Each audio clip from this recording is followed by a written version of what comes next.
বাবার সকল সম্পত্তির ভাগ বোন পাবে নাকি শুধু জমির ভাগ পাবে? খুব দরকারি একটি প্রশ্ন ভাই।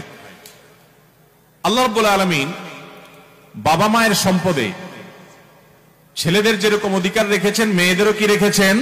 অধিকার রেখেছেন। এই অধিকারটা শুধু জমি জমাতে না, সকল সম্পদে।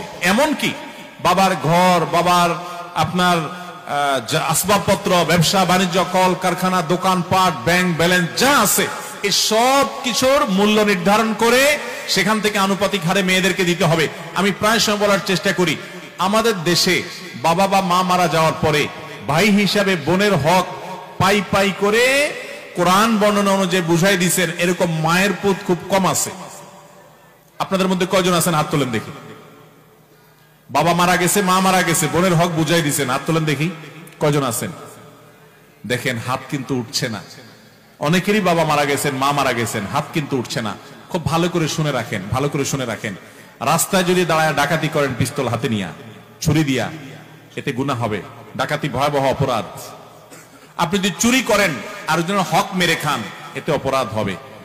অন্যের হক মেরে খেলে যে অপরাধ হয়, ভালো করে শুনে রাখেন। বাবা মায়ের সম্পদ থেকে বোনকে যেভাবেই হোক বঞ্চিত করছেন, হক দেন নাই, অপরাধ তার চাইতে বেশি হবে। কেন বেশি হবে জানেন? কারণ এখানে আত্মীয়, রক্ত সম্পর্কীয় আত্মীয়ের সাথে যেখানে সুসম্পর্ক বজায় রাখা দরকার, সেখানে উল্টা তাকে আরো অধিকার থেকে নষ্ট করেছেন, বঞ্চিত করেছেন, তার অধিকারকে খর্ব করেছেন। এর জন্য আপনার আল্লাহর কাছে জবাব দিয়ে আরো বেশি করতে হবে। এই দেশে ল্যান্ডের মালিকানা দেখবেন মেয়েদের নাম খুঁজে পাবেন না। আপনি কয়টা জমিতে মেয়েদের নাম পাবেন? দলিলে দেখবেন সব ছেলেদের নাম। ব্যাপারটা কি? ব্যাপার হলো ভাইরা বোনদের হক মেরে খাওয়ার জন্য জাল হাদিস বানাইছে। বলে যে বাবার বাড়ির সম্পত্তি মেয়েরা নিলে তাদের এটা সয় না। শুনছেন আপনারা জাল হাদিস? বাবার বাড়ির সম্পদ খেয়ে ছেলে বড়লোক হয়ে যেতে পারবে, কিন্তু বোনকে দিবে না। এই 2 নম্বরে আমরা অনেকে করি কি করি না? অনেকে আবার এটা করে না, একটা কৌশল করে। কৌশলটা আমি বলি। কৌশলটা হলো, ধরেন বাবা মারা গেছে, মা মারা গেছে, বোনদেরকে ডাকে ভাইরা।